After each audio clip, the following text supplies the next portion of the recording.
tal? Saludos. Continúo con la lectura de La Revolución de Tupac Amaru de Charles Walker. En este episodio voy a compartir El mundo atlántico llega a los Andes. Te recomiendo que escuches el episodio anterior con el primer capítulo de la rebelión de Tupac Amaru. Bueno, dice así.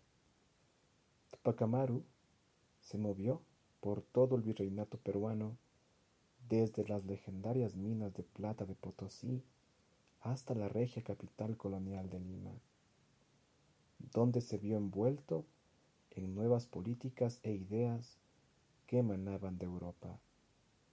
Si bien la rebelión no puede entenderse sin tener en cuenta las vidas de Tupac Amaru y Micaela Bastidas, así como las de las masas indígenas del sur de los Andes, también requiere examinar los cambios en España y el trato que da a sus posesiones americanas.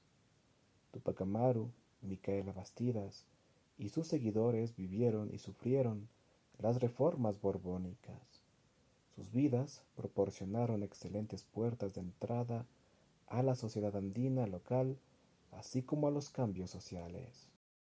En el siglo XVIII, la guerra y la competencia comercial con Francia e Inglaterra, además de una palpable sensación de decadencia, llevaron a España a cambiar sus relaciones y exigencias con sus posesiones americanas.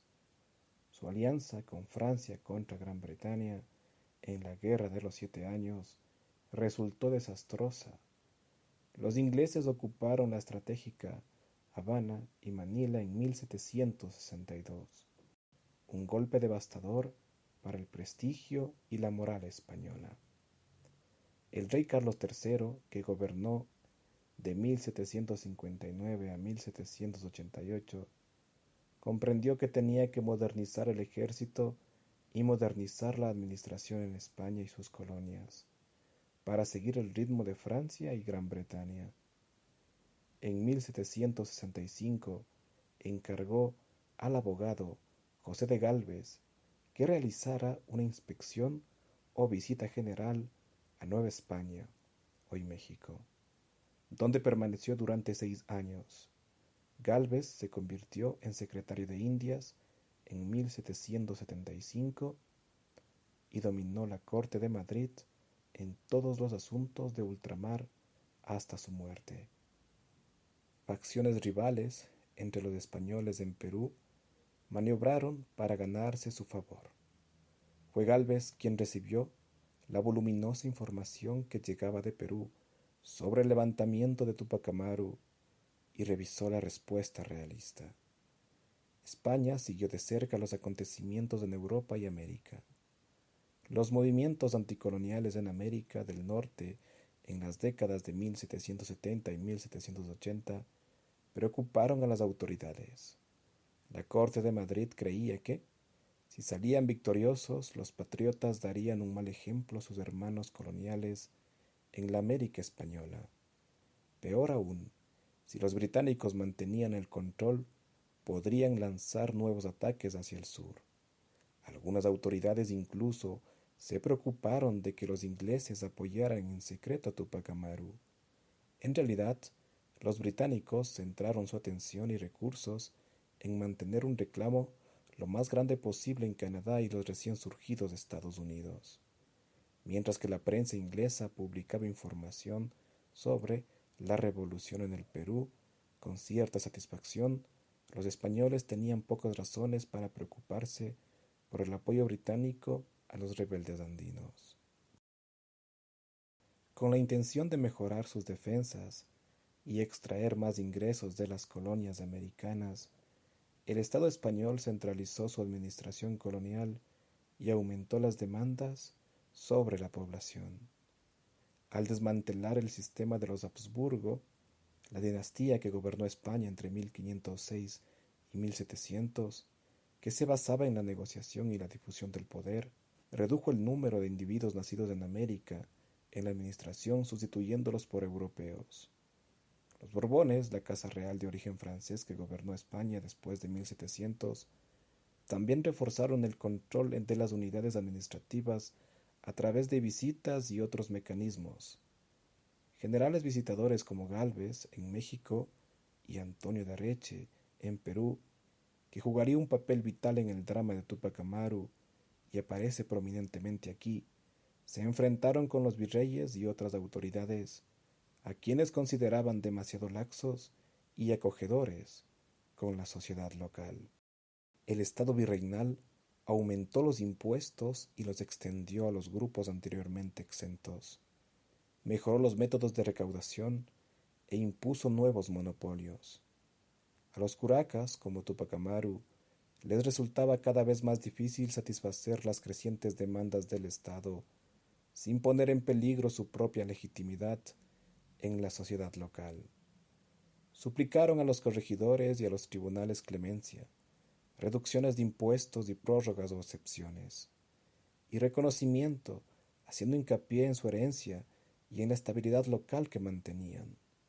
Los reformadores, sin embargo, tenían poca simpatía por los curacas como Túpac Amaru y los veían como un desafortunado vestigio del pasado inca y de los Habsburgo.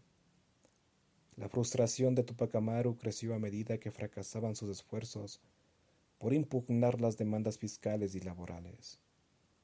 Sin embargo, aunque no tuvo éxito, este trabajo le trajo un creciente aprecio e incluso veneración por parte de los indios en su curacazgo y más allá, a los que defendía. Las reformas militares se habían concentrado inicialmente en mejorar las defensas costeras de Hispanoamérica. Las autoridades entendían a la Armada Británica y a los piratas marítimos como las principales amenazas. En 1780, las autoridades militares estaban en medio de un cambio en la defensa imperial de milicias, voluntarios locales, a un ejército permanente. Estas reformas reflejaron la desconfianza de los Borbones hacia los nacidos en América y su preferencia por los profesionales. Los acontecimientos en Cusco aceleraron este proceso. Los cambios jurisdiccionales en la década de 1770 debilitaron el papel de Cusco en el Alto Perú y el comercio atlántico a través de Buenos Aires, lo que enfureció a burócratas, comerciantes, propietarios de propiedades y campesinos de todo el Perú. En 1776 se creó el Virreinato del Río de la Plata, separando Cusco de Potosí y la cuenca del Titicaca. La política de libre comercio de 1778 abrió Buenos Aires al comercio con España, reduciendo el papel de Cusco en la vasta red de Potosí al dirigir el comercio que había fluido a través de Cusco a través del Pacífico hacia el Atlántico. Las autoridades también plantearon exigencias fiscales. La alcabala, un impuesto sobre las ventas que se paga sobre la mayoría de los bienes comercializados por los no indios, aumentó del 2 al 4% en 1772 y al 6% en 1776. El visitador general Areche llegó en 1777, implementando la construcción de casas de aduanas a lo largo de los Andes y esforzándose por hacer cumplir la recaudación del impuesto. También amplió el impuesto para incluir productos como la hoja de coca y grupos sociales como los artesanos anteriormente exentos de la alcabala. La gente en Cusco despreciaba estos cambios.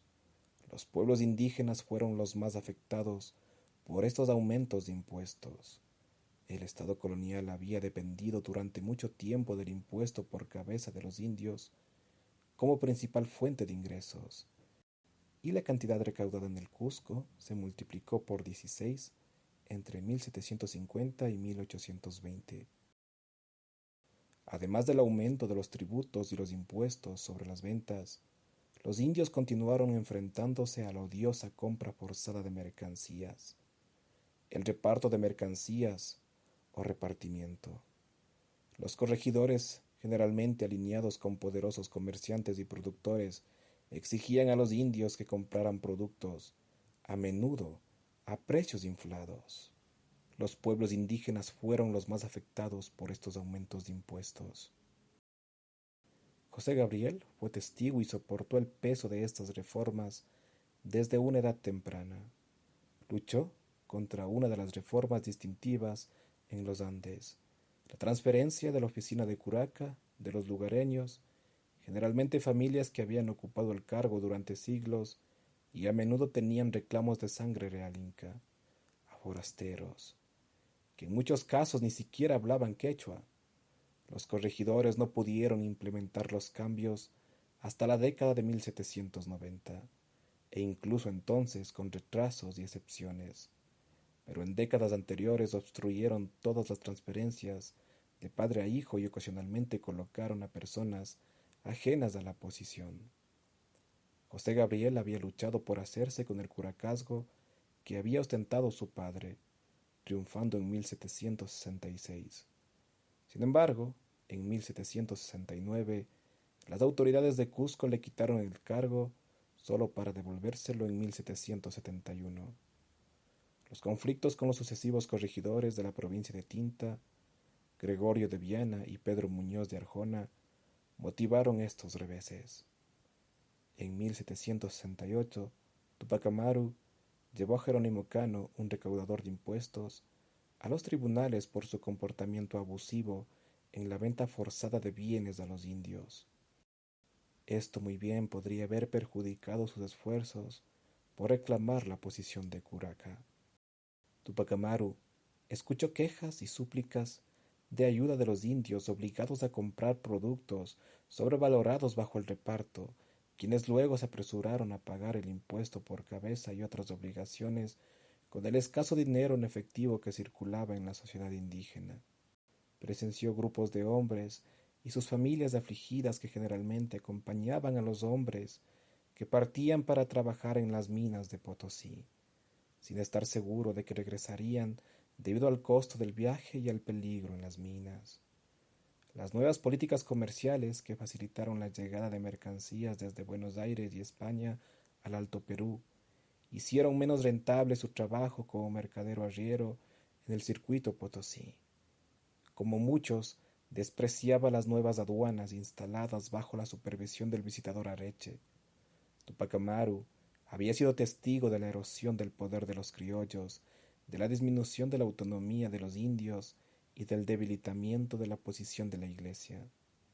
Se enfrentó a las autoridades españolas, en particular a los corregidores autocráticos y sus secuaces que estaban a cargo de implementar estas nuevas políticas.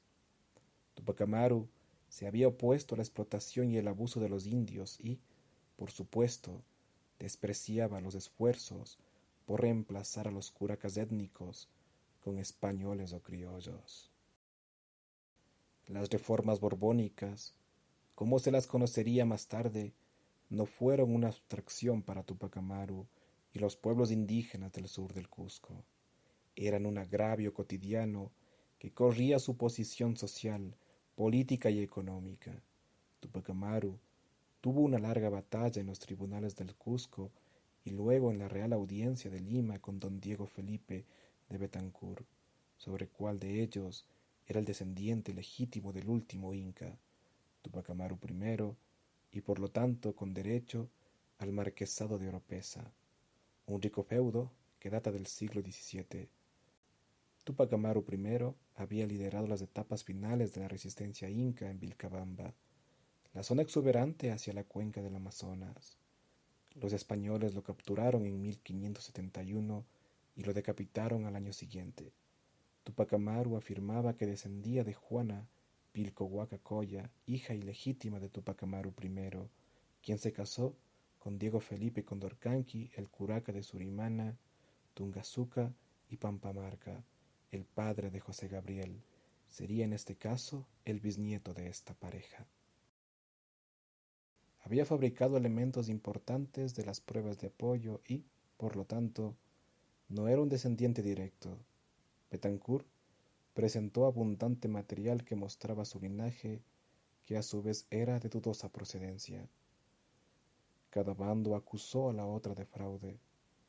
Los españoles prolongaron el juicio prefiriendo no llenar el marquesado. En abril de 1777, Tupac Amaru viajó a Lima para defender su caso en la audiencia. Este largo proceso, que no había terminado cuando ahorcó a Arriaga en noviembre de 1780, le preocupó claramente. Los tribunales coloniales le habían negado lo que él creía que eran sus derechos ancestrales. Y bueno, hasta aquí termina este episodio. En el próximo estaré compartiendo el último Inca en la ciudad de los Reyes. Comparte esta información, suscríbete al canal y dale me gusta. De igual manera puedes apoyar al canal desde el enlace en la descripción. Gracias.